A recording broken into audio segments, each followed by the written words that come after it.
पैसों पैसों की बात कर रहे हैं, पैसे पैसे पैसे, तो थोड़े पैसे साइकेट्रिस्ट पे, साइकोलॉजिस्ट पे खर्च कर देते तो। 99% जो है मैरिजेस में पुरुषों का ही दोष होता है, इसीलिए ऐसी गलतियां भी हो जाती है। पिछले कुछ दिनों में बहुत सी बातें सामने आई हैं अतुल सुभाष सुसाइड केस की। और अभी जितना अपडेट है वो ये है कि उनकी सास और जो साला था वो दोनों अरेस्ट हो गए हैं। पत्नी निकिता सिंघानिया वो अभी तक गायब है, उसका कोई अता पता नहीं, वो भाग गई है। बड़ा सवाल है कि भाग के कहाँ जाएगी।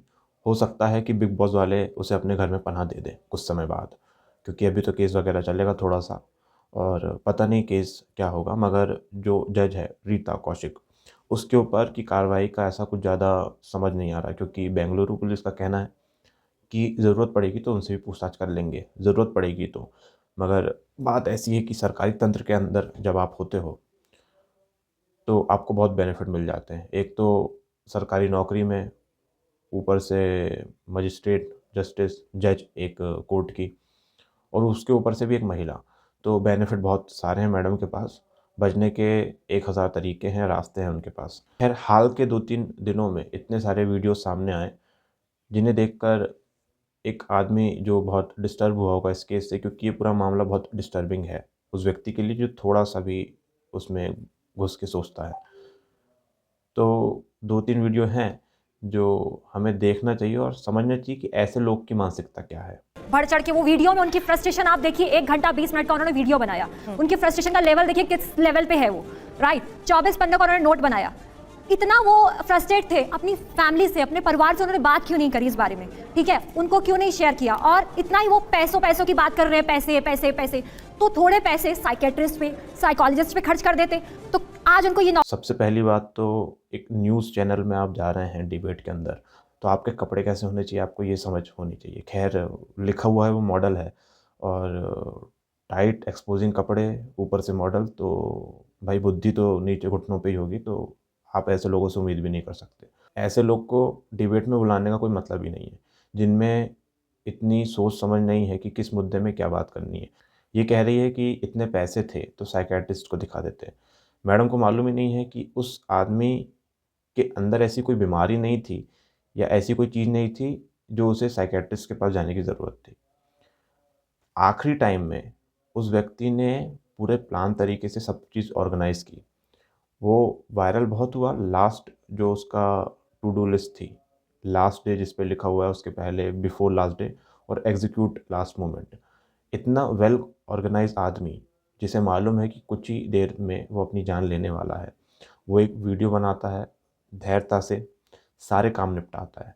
अगर आप उस लिस्ट को देखेंगे तो आपको एक पॉइंट ये भी मिलेगा कि कंप्लीट ऑफिस वर्क। शायद हो सकता है कि जो अकाउंट्स के पासवर्ड वगैरह हों, एक्सेस हो जो उसके पास हो, उसने अपने किसी कलीग को फॉरवर्ड किया हो।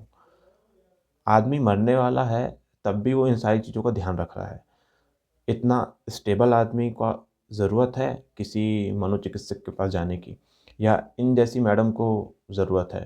खैर, ये तो मॉडल है छोटी मोटी, तो ऐसे डिबेट में अपने क्लीवेज दिखा के इन्हें मौका मिलता है कि ये थोड़ी चर्चित हो जाएं, तो यही एक प्रयास कर रही है। इससे ज़्यादा लग रहा था तो उसकी अपील हो सकती थी। दूसरी चीज़ ये सर, उसमें कानून पे कुछ आरोप लगाए हैं, वैसे कुछ कहना चाहेंगे? नहीं, देखिए, न्यायालय पे अगर उन्होंने ऐसी कोई चीज़ कही है तो वह गलत है।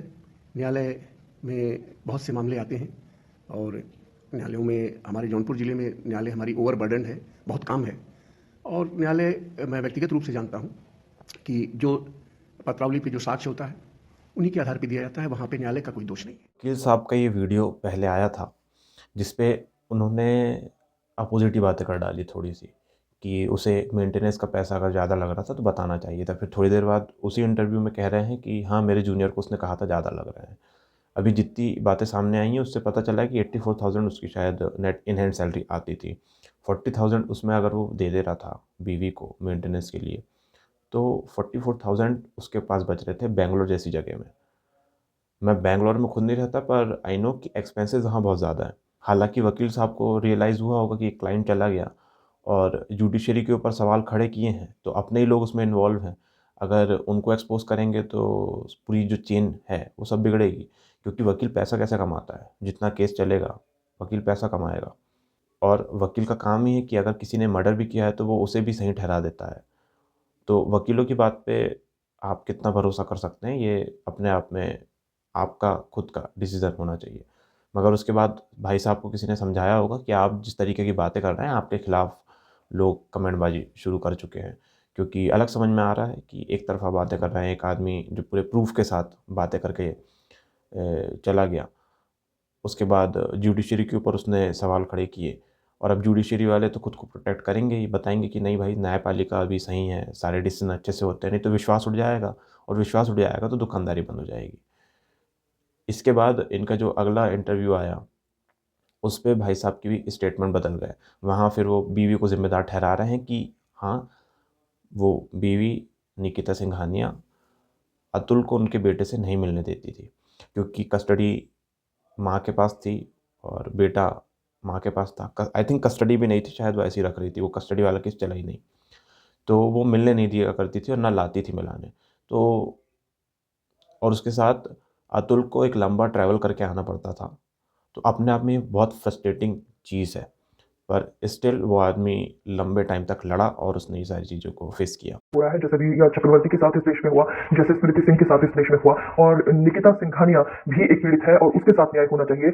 आत्महत्या कर लेने से ये साबित नहीं होता कि निकिता जो है बहुत ही पीड़ा पहुंचाने वाली एब्यूजर थी और अतुल जो व्यक्ति था वो बिल्कुल बेगुनाह था। ऐसा बिल्कुल भी नहीं है, ऐसा बिल्कुल सच नहीं है। उस लड़की ने इतना कुछ झेला है, उसने अपने जीवन में झेला है, उसका एक छोटा बच्चा है, उसकी कंपनी को लिख दिया गया है कि उसे नौकरी से निकाल दिया जाए। वो गिरफ्तार भी हो गई है, उसके माता पिता भाई को गिरफ्तार करने के लिए, भाइयों को गिरफ्तार करने के लिए पुलिस चल पड़ी। जितने ये फेमिनिस्ट और वोक पीपल रहते हैं, इनकी शक्ल अजीब टाइप की रहती है। कहीं-कहीं से छेद रहेंगे और बालों का कलर अलग रहेगा। अब जैसे ये मैडम का सफ़ेद बाल, काले बाल, पता नहीं क्या उम्र है, कौन-सा कलर लगाया है। ख़ैर, इनका कहना है कि निकिता पीड़ित है और उस बेचारी की कंपनी में बोला जा रहा है कि उसे निकाल दिया जाए, वो अकेले अपने बेटे को सँभाल रही है। इन्हें उससे कोई लेना-देना नहीं है कि एक आदमी इतने दर्द के साथ सुसाइड करके चला गया। इन्हें कोई उससे लेना-देना नहीं है। इनको अपनी दुकानदारी चलानी है फेमिनिज़्म वाली, तो ये उसे प्रोटेक्ट करने की बात कर रही हैं। फिर भी इस तरह के लोगों को सोचना चाहिए कि हर चीज़ में क्लाउड ना लें, गंभीर विषय है। जानकारी का अभाव ऐसा है, देखिए कि जिस विषय में बोल रही है, उस बारे में पूरा पता भी नहीं है। निकिता को अरेस्ट अभी तक नहीं किया गया है। उसके भाई और माता को अरेस्ट किया गया है। उल्टी बातें कर रही है। मैडम कह रही हैं कि अतुल किस तरह का व्यक्ति था, इसकी भी जाँच होनी चाहिए। वो बहुत बढ़िया व्यक्ति था, बस उसने जीवन में एक बहुत बड़ी गलती की कि एक ऑनलाइन प्लेटफ़ॉर्म से लड़की से मिला और बिना जाँच-पड़ताल के उस पे भरोसा कर लिया और उससे शादी कर ली। इसी के साथ जो अतुल सुभाष का आखिरी ट्वीट था, वो भी देखने लायक है, जिस पे वो लिखते हैं, "a dead man is requesting Elon Musk and Donald Trump to save millions of life from woke ideologies, abortion, DEI." DEI का मतलब शायद यहाँ डाइवर्सिटी, इक्विटी और इंक्लूजन था। ये सिमिलर है कि जेंडर इक्वलिटी को लेके जो लोग बात करते हैं ना, सब बराबर और वही सारी चीज़ें। "And restore freedom of speech in India more." एक आदमी जो भारत में रह रहा है, भारत का नागरिक है, वो दूसरी कंट्री के एलन मस्क और डोनाल्ड ट्रंप को रिक्वेस्ट कर रहा है कि भारत से ये सारी चीज़ें हटा दीजिए। ये साफ दिखाता है कि उस व्यक्ति को सिस्टम पे तो भरोसा था ही नहीं, पर उसे यहाँ के लीडर्स पे भी भरोसा नहीं था। कारण ये है कि यहाँ के लीडर्स मंचों पे खड़े होके सिर्फ यही बातें करते हैं कि महिला सुरक्षा हम ऐसे करेंगे, महिलाओं को इतने पैसे देंगे, महिलाओं को वो करेंगे। असली मुद्दों के ऊपर कोई भी लीडर बात नहीं करता, ना हिम्मत होती है, क्योंकि वोट बैंक बचाने के चक्कर में ये देश का भला नहीं करते। ये दुर्भाग्य है। और डोनाल्ड ट्रंप और एलन मस्क को टैग करना ये दिखाता है कि उन्हें जियोपॉलिटिक्स और ग्लोबल अफेयर्स के बारे में पूरी जानकारी थी और वो हर चीज़ का अपडेट समय-समय पे लेते रहे होंगे। डोनाल्ड ट्रंप कुछ ही दिनों में अमेरिका के राष्ट्रपति पद पर बैठ जाएँगे और उनकी एक लड़ाई है वोकनेस और डीजनरेटेड आइडियोलॉजीज़ के खिलाफ। ये चीज़ें अतुल सुभाष जानते होंगे, यही सोचकर उन्होंने टैग किया। मगर मामला ऐसा है कि इनका ये ट्वीट शायद ही कभी एलन मस्क या डोनाल्ड ट्रंप तक पहुँच पाए। पर ये साफ दिखाता है कि उन्हें अच्छी खासी जानकारी थी बाकी चीज़ों की भी और उन्हें भरोसा था कि जिस तरीके से एलन मस्क और डोनाल्ड ट्रंप बेबाक तरीके से बातें रखते हैं, वो भारत का कोई व्यक्ति तो नहीं कर पाएगा, खासकर बड़े लीडर्स। मुझे बुरा तब लगा जब मैंने थोड़ा-सा उनके ट्विटर फीड को स्क्रॉल किया और देखा, वहाँ पर एक पोस्ट उन्होंने रीपोस्ट किया था। तो ये एक पोस्ट था जहाँ पर दिखाया कैसे एक लड़की ने जब सुसाइड किया, सुसाइड नोट नहीं मिला, बॉयफ्रेंड के खिलाफ कंप्लेंट किसी ने किया घर वालों ने, तो उसे अरेस्ट कर लिया गया। मगर दूसरी साइड सेम चीज़ हुई, आदमी मरा, 20 मिनट का सुसाइड वीडियो बनाया, 3 पेज का नोट था, एविडेंस थे, 2 मंथ निकल गए पर एक्स फियांसे अरेस्ट नहीं हुई। और चीज़ें देखिए कितनी अजीब है कि जिस पोस्ट को अतुल सुभाष ने रीपोस्ट किया था, अब सेम उसी फ़ोटो में इस साइड ये आदमी का फ़ोटो हटा के अतुल सुभाष की फ़ोटो है, यहाँ पे उनके बारे में जानकारी है और अतुल सुभाष खुद ही इस तरह के पोस्ट को रीपोस्ट करके गए थे। उस व्यक्ति ने आखिरी समय तक बहुत सारी चीज़ें देखी और एक जो सोशल मीडिया हैंडल होता है उससे आप बहुत सारा चीज़ें आप पता लगा सकते हो कि आदमी की मानसिकता किस तरह की है और कैसे समय से वो गुजर रहा है। उनकी एक फ़ोटो और सामने आई जहाँ पर वो अपने बेटे को गोद में लिए हुए। बड़ा बुरा लगा कि उस बेटे के सर के ऊपर से एक सभ्य समझदार पिता का साया चला गया। उससे भी बुरी चीज़ ये है कि वो जिन हाथों में है, जिन लोगों के बीच पलेगा बढ़ेगा, वैल्यूज़ तो कुछ अंदर आने नहीं वाली और उसकी माता और उसके घरवाले यही दिखा देंगे कि तुम्हारे पिता ने हमें इतना तंग किया कि हमें जेल जाना पड़ा, पुलिस के चक्कर काटने पड़े और तुम उस समय बड़े छोटे थे और तुम्हारे पिता ने कोई ज़िम्मेदारी ली नहीं और उन्होंने जो तुम्हारी परवरिश का पैसा था, वो भी नहीं दिया ठीक से। तो इस तरीके से झूठ फैलाए जाएँगे और उसकी जो आखिरी इच्छा थी कि अगर मुझे इंसाफ़ ना मिले तो किसी कोर्ट के गटर में मुझे मेरी अस्थियों को बहा देना।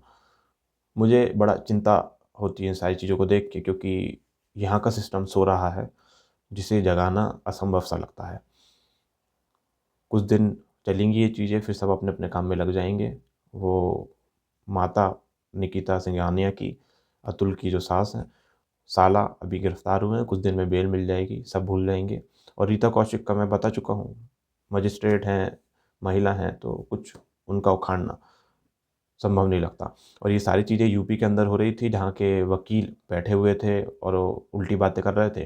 तो जिस एरिया के वो हैं, उधर के लोगों को सपोर्ट करेंगे और न्यूज़ वालों को अच्छी खबर मिल चुकी है। कुछ दिन न्यूज़ वाले भी इसे अच्छे रगेड़ेंगे, डिबेट होगी इसमें जिस तरीके से वो डिबेट हुई मैडम की, जहाँ टाइट कपड़े पहन के वो आई हुई थी, क्लीवेज दिखा रही थी।